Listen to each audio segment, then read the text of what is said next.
We have breaking updates on the high-stakes federal trial of Sean P. Diddy Combs. A jury today convicted him of prostitution-related offenses, but acquitted him of sex trafficking and racketeering charges that could have put him behind bars for life. Today's verdict comes on the third day of jury deliberations. To help us understand what comes next, we're joined live by Oakland trial attorney Adante Pointer. Good afternoon to you, sir. Afternoon. Well, to start off here, set us up with some context, right? Especially for viewers just getting caught up on this case. Could you walk us through the key events that led up to this moment? Sure. What we have here is a case that was brought by the federal government in federal court, which most people think is a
as serious as it gets, where they charged Sean Diddy Combs with various charges, 5 charges in particular. They indicted him for engaging in the RICO Act, which is a criminal act enterprise, sex trafficking, as well as transportation for prostitution. They raided his homes, essentially destroyed his career, and hauled him off to jail, which he's been incarcerated since September of last year. He recently fought this case in federal court and was only found guilty of 2 federal charges for engaging in transporting people for the acts of prostitution. Essentially, the government now has egg on its face, and I predict Diddy will Diddy Bop, which is the name of a dance that he coined, out of court with a slap on his wrist. But sentencing will not be taking place for several months. So once again, after what probably was a multi-million-dollar spend by the government to convict Diddy, they didn't get that done, but it still remains to be seen what his sentencing will actually be. Okay, so with today's new developments, what would you say this means for Mr. Combs at this point in time? Well, the first big hurdle now that Mr. Combs is facing is, will he be released on some type of probation of sort? Essentially, will he be able to be released from jail and custody until he's sentenced? And so the judge is supposed to make a decision on that today at 5 p.m. East Coast time. So that should be coming down within just the next couple of hours. If he is released, whether he is released or not, the next phase after that will be when he actually receives his sentencing, which usually takes place a couple of months after the verdict is rendered. So we're looking at something that potentially could happen in the fall of this year when he actually finds out what his sentence will be, which could range anywhere, in my opinion, from probation all the way up to 20 years, depending upon how the judge rules at his sentencing hearing. And I want to touch on something you just mentioned here. Mr. Combs' attorney has requested his client be released from federal detention where he has been for a year. They're offering a $1 million bond. Do you see the judge agreeing to this? I could certainly see Diddy or Sean Combs being released on a $1 million bond or perhaps a higher bond, but pending the sentencing. What you have here is there were much more serious charges that Diddy was accused of. And all those serious charges, he was acquitted.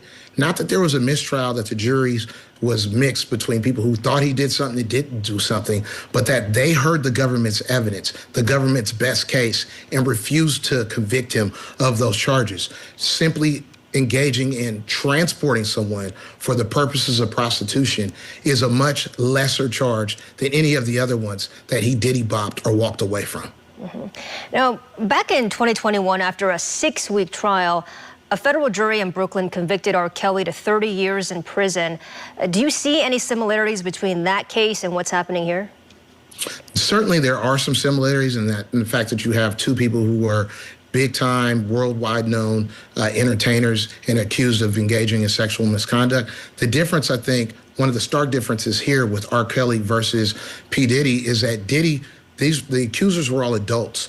The accusers were all people who had been taken care of by Diddy. The accusers at all had issued social media posts saying they were still in love with Diddy despite all of the things. Accusers saying that they enjoyed what they engaged in terms of these freak-offs or hotel nights with Diddy.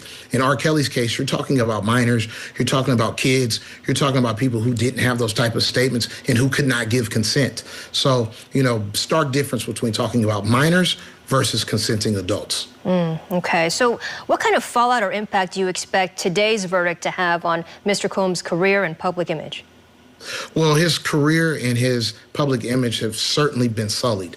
There's no doubt about it. You know, we heard about all the salacious details of what he was engaged in, this alternate lifestyle, and frankly, the videotape of him beating Cassie. So those are things that I don't think he can ever walk back from, but there are things that did not amount to a federal conviction. So I think there is light for Diddy after this, although his reputation and his brands took a huge hit, and I'm sure it'll take a while to recover if he can from that. All right. Oakland attorney Adante Pointer, thank you so much for your time this afternoon. Appreciate you having me.